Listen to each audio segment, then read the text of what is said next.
Good afternoon, welcome back. Today we're going to have a look around the Ford Transit.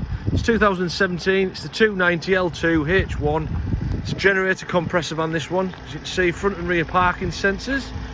We'll take a look around, fire up the generator, have a look in the cab. See, clean inside and out. Seats and upholstery as new. So just to reiterate, it's the 2-litre engine, it's AdBlue with this one. It's an 113,000. You can see the treat in the back.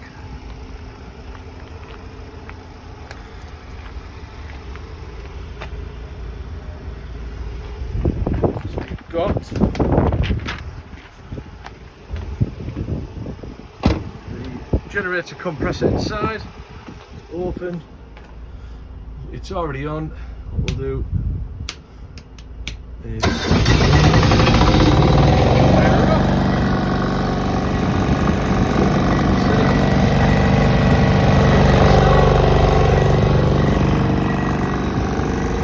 This one's a base generator. It's MASE.